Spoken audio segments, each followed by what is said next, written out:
रामकृष्ण हरी मंडळी, तरडगावच्या मुक्कामानंतर आम्ही सकाळी उठून आता पुढील फलटण या ठिकाणच्या मुक्कामाकडे मार्गस्थ झालेलो आहोत. वारीतील सर्व वारकरी, आमचे मृदंगाचार्य बालाजीराव हेंबडे, विनेकरी तुकाराम ढेरे आणि सर्व वारकरी आता भगत भक्तीमध्ये हा मार्ग आता पुढे एक एक पाऊल टाकत फलटणकडे आता जात आहोत. फलटणमध्ये संध्याकाळी संत ज्ञानेश्वर माऊलींचं दर्शन होईल आणि सर्वांना आपण धन्य झालो ही भावना सर्वांच्या मनामध्ये निर्माण होईल.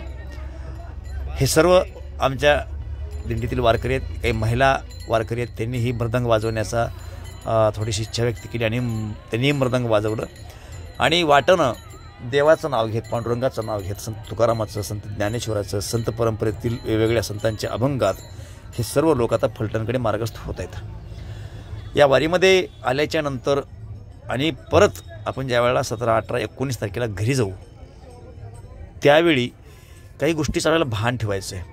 त्या गोष्टी आपण थोडंसं समजून घ्यायचा प्रयत्न करू.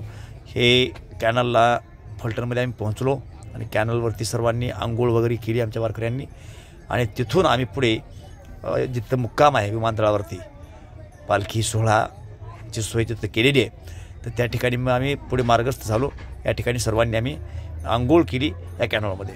त्यानंतर मी स्वतः पण मृदंग वाजवला आणि पालखी सोहळ्याचं जी काही विमानतळाची व्यवस्था आहे राहण्याची तिथपर्यंत सर्व वारकऱ्यांच्या सानिध्यामध्ये, त्यांच्या गायनामध्ये त्यांना साथ देत मी हे मृदंग वाजवत तिथपर्यंत पोहोचलो आणि तिथं आल्याच्यानंतर सर्वांनी पावली खेळली.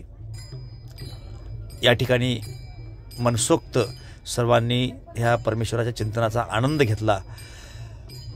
मी बोलत असं म्हणालो होतो की इथून गेल्यानंतर काही गोष्टी आपण लक्षामध्ये ठेवायच्यात. तर काय होतं की आपल्या घरामध्ये आपण जेव्हा वावरतो तेव्हा प्रत्येक व्यक्तीची एक भावना असते की माझ्यावरती अन्याय होतो किंवा मला बाकीचे लोक वाकडं बोलतात किंवा समजून घेत नाहीत किंवा माझ्या अडचणी त्याच्या लक्षामध्ये येत नाहीत, असे प्रत्येकाची तक्रार असते. मग तो मुलगा असेल, बाप असेल, बायको असेल. बायकोला वाटतं की नवरा मला समजून घेत नाही, सासू समजून घेत नाही, मुलं समजून घेत नाहीत, मुलाला वाटतं मला मायबाप समजून घेत नाहीत, बायकोला सुनेला वाटतं की सासू समजून घेणं गेले. अशा अनेकाची समस्या असतात. परंतु प्रत्येकाच्या वर्तनामध्ये काय चूक आहे ह्याचं चिंतन आपण करतो, त्याचं निरीक्षण आपण करतो. परंतु एक महत्त्वाची गोष्ट आपण विसरतो, ती म्हणजे आपल्या स्वतःमध्ये काही सुधारणा करणं आवश्यक आहे का. कारण जशी दृष्टी तशी सृष्टी, म्हणजे आपल्या बघण्याचा जो दृष्टिकोन आहे त्या दृष्टिकोनावरती सगळ्या गोष्टी अवलंबून असतात. कुटुंबामधील आई वडील असतील, सासरे असतील, मुलं असतील, जे काही कुटुंबामध्ये लोक आहेत, वरचेवर आता कुटुंब लहान होत चाललं आहे, परंतु जे काही 5 लोकांचं, 10 लोकांचं, 2 लोकांचं जे काही कुटुंब असेल ते त्या कुटुंबातील प्रत्येक व्यक्तीनं जर हे समजून घेतलं की माझ्याकडून बाकीच्या लोकांची मन दुखवणार नाहीत, माझ्याकडून अशा कुठल्या चुका होणार नाहीत की ज्यामुळं माझ्या कुटुंबातील इतरांना त्रास होईल, ह्याची खबरदारी जर प्रत्येकानं घेतली घरातल्यानं तर त्या घराला नंदन होण्याला वेळ लागत नाही. परंतु आपण करतो काय की आपण काय चुकतोय, आपल्यामध्ये काय सुधारणा करणं आवश्यक आहे याकडे आपण दुर्लक्ष करतो आणि इतरांच्या चुका काढतो. ही एक निगेटिव्ह विचारसरणी झाली.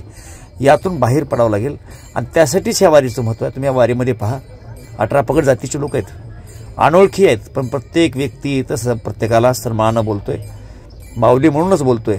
बहुतांश तुम्ही पहा या वाटानं कोणी एकमेकासोबत भांडणं केलं तुम्हाला दिसत नाही आणि सर्व आदरानं बोलतात, आपुलकीने बोलतात, एकमेकाला समजून घेऊन बोलतात.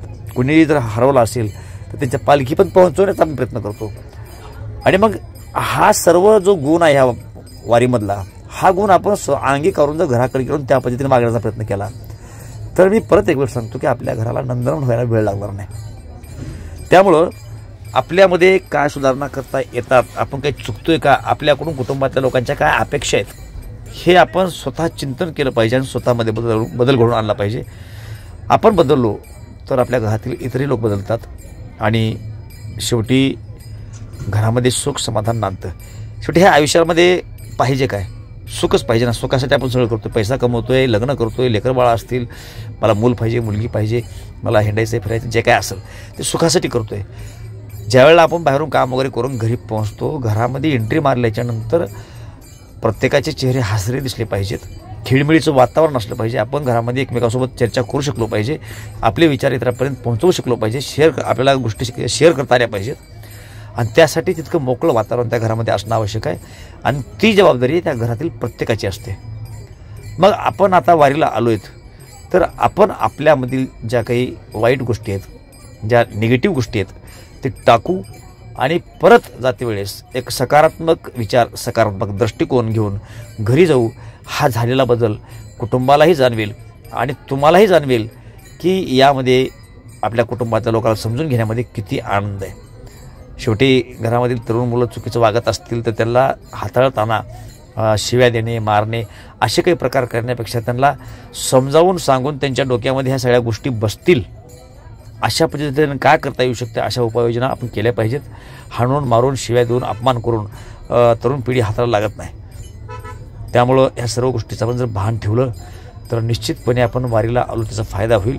या वारीमधील आपण समोर जे पाहताय ही कुठल्या काही विशिष्ट जातीची लोकं नाहीत. यात मराठा आहे, हटकर आहे, धनगर आहे, अनेक लोक, कोळी समाज आहे, न्हावी आहेत, यलम आहेत, 18 पगड जातीचे लोक माझ्यासुद्धा वारीमध्ये आहेत खालून वरपर्यंत.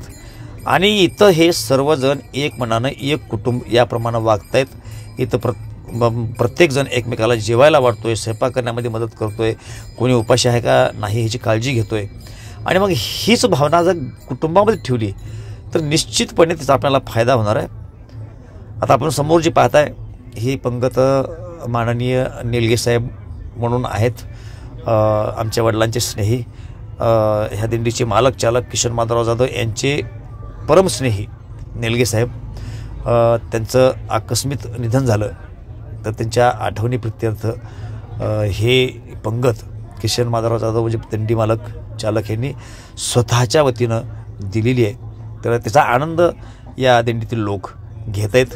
आणि मेनू बाहेरून कुठला काय आणलेला नाही, सर्व वारीतील या महिला आहेत. जेवण करण्यापूर्वी याचा एक श्लोक आमच्या वारीतीलच महिला भगिनी यांनी गायला, तो श्लोकही आपण ऐकू आणि पुढील माहिती पाहू.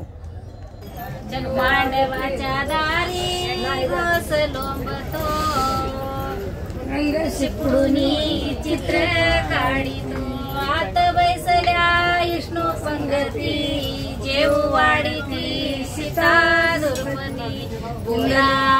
आता इथं स्वयंपाकाला ज्या महिला बसल्यात त्या सुद्धा इथलं कुठल्याच 2 महिला एका जातीच्या नाहीत, वेगवेगळ्या जातीच्या या ठिकाणच्या महिला आहेत.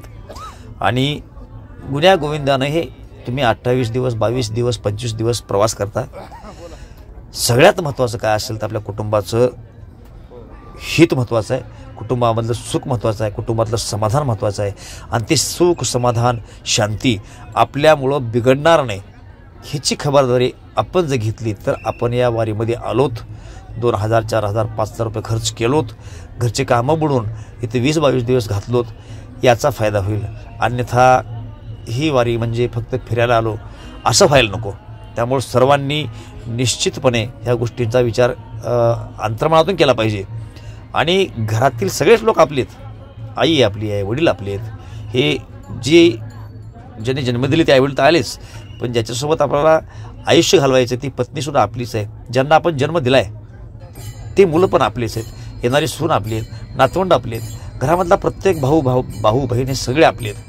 मग आपल्या लोकांसोबत आनंदाचे क्षण घालवण्यामध्ये जो आनंद आहे तो आनंद तुम्ही अनुभवून बघा, तुम्हाला या जगण्याचा खरा अर्थ कळेल.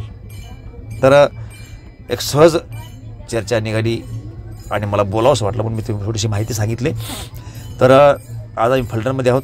आता फलटणमध्ये बाकीचे जे काही दररोजच्या विधी आहेत, उपक्रम आहेत किंवा कार्यक्रम आहेत ते आम्ही घेतले.